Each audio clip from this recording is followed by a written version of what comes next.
is an introduction to limits. This is section 12.1 in the Stewart textbook. So first we have a function that we know is undefined at plus and minus 1. So the fact that they're asking us for a limit as x approaches 1 causes some complications. So what they are demonstrating for us here is how they used a table starting to the left of 1 and producing some y values, and then also to the right of 1, getting closer and closer to 1, and also providing some y values. So as you might notice here, it seems as if the y values are both approaching the same value. They seem to be approaching 1/2. Then that is what we estimate the limit to be. So we would say that the limit of this function as x approaches 1 is 1/2.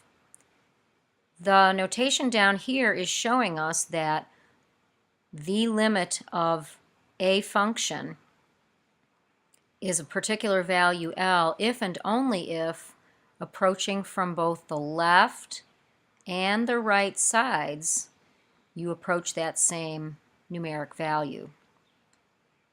So here's another example where, of course, we have some trickiness happening when 0 is in our denominator. So we would like to use our own table and see what kind of values we can get for this function. So I've graphed the function. Oops, pardon me. So I've graphed this function. Goodness.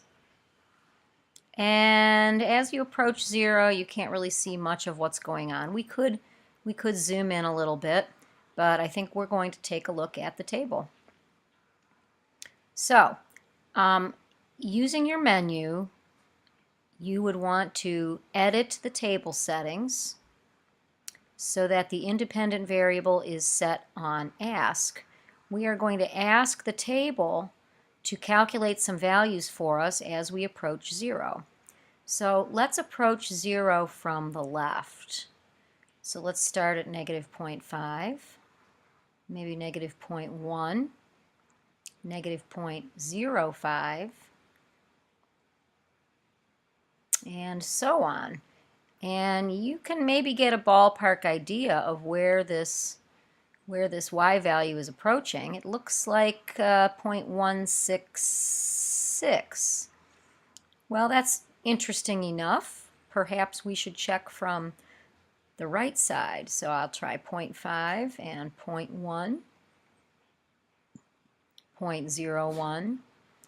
And there does appear to be some symmetry to this function. So we could say that both from the left and from the right we are approaching a value of about 0.1666666.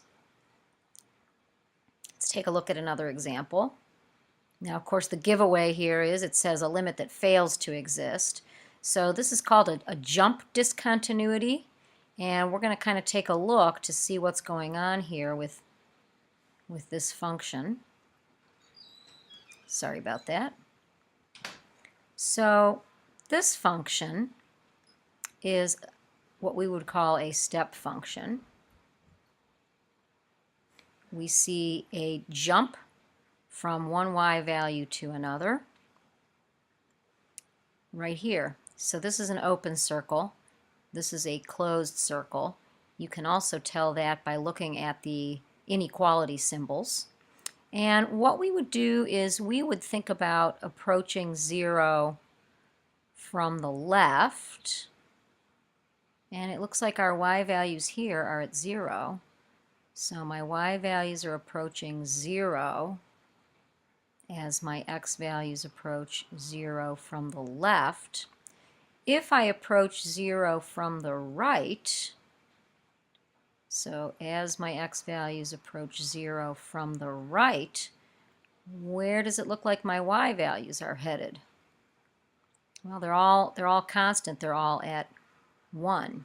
So since the left side limit is 0 and the right side limit appears to be 1, we would say that the limit does not exist. So we can say that the limit of h of t as t approaches 0 does not exist. Let's try another one. A limit that fails to exist because the function oscillates, in particular, right around the x value in which we are interested. So I'm going to go to that graph. Whoa, look at that crazy graph. So as x is approaching 0, we have all kinds of crazy things going on. Let's zoom in a little bit.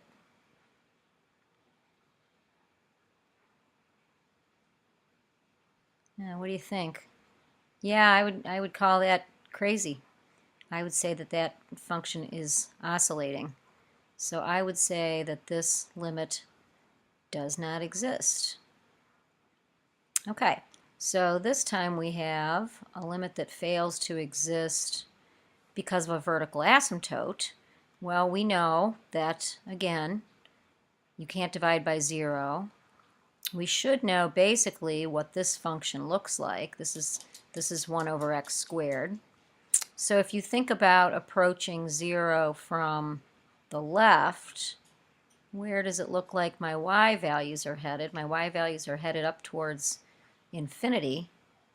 The same thing happens from the right. My y values are also approaching infinity. So we would say that the limit is approaching infinity, which is basically like saying that the limit does not exist.